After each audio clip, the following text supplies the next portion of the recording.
So this is a calligraphy nib, and this is a pen holder. So usually before I start, I always pick a nib and put it into my pen holder to get ready to start writing. So these are the envelopes that will hold the calligraphy nibs for my students. So on each one, I'll just write nibs.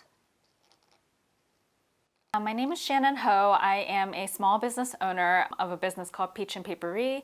I teach calligraphy workshops and design stationery for the Washington, D.C. area.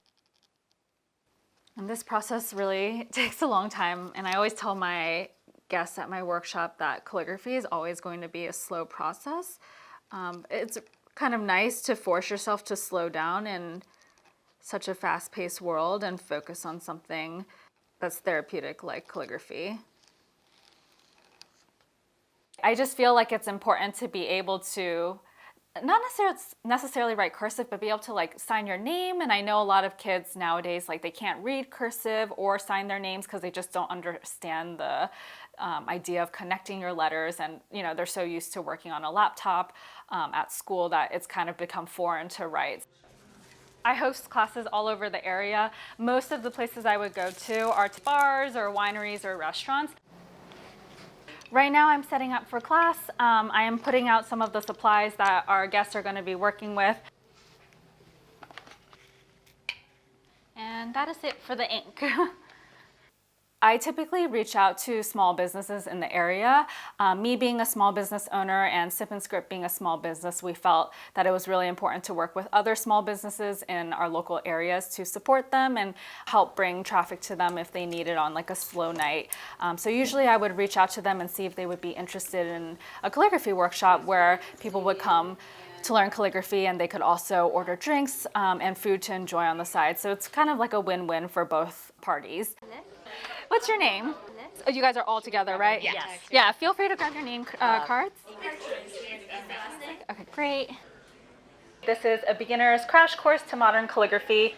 We're going to talk about the basic strokes of calligraphy, letters, and then how to connect those letters to form words.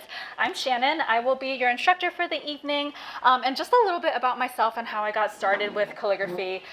Back in 2000, growing up, my parents really encouraged me to have good penmanship. Back in elementary school, they used to grade you, but I don't think they do that anymore. So growing up, I really loved just making my letters look nice and adding hearts at the end and just making it look cute.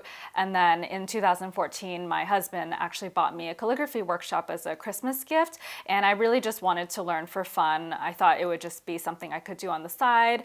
And I already enjoyed painting and drawing, so it just felt like something else I would love.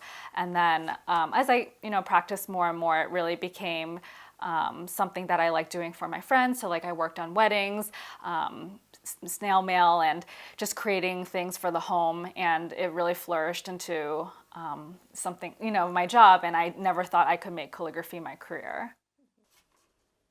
I use calligraphy most for my wedding work. A lot of brides will hire me to write calligraphy on their envelopes, so guest addressing or for their invitations, and it just adds a really special touch that no one else will have.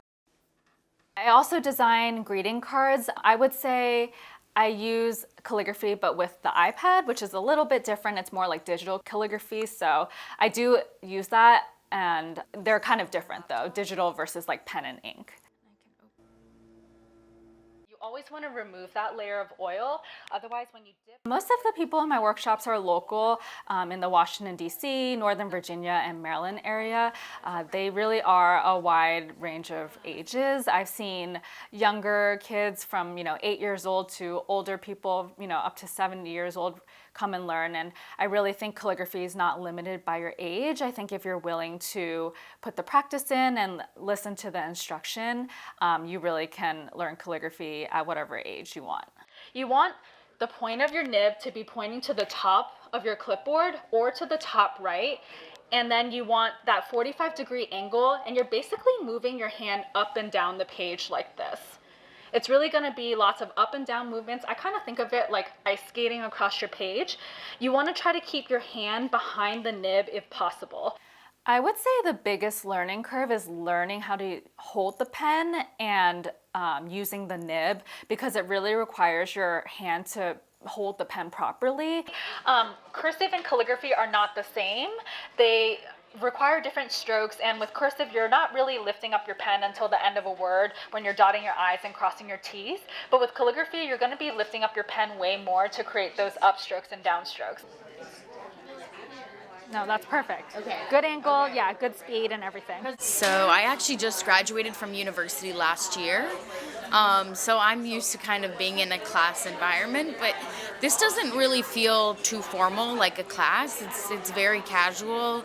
The last time I came, I was with a group of mothers and daughters, and there was some friends around, but then also a lot of people that came by themselves. So it doesn't feel too much like a course. It just feels like you're learning something new, and I think that's what we should all do regardless of whether we're in school or not.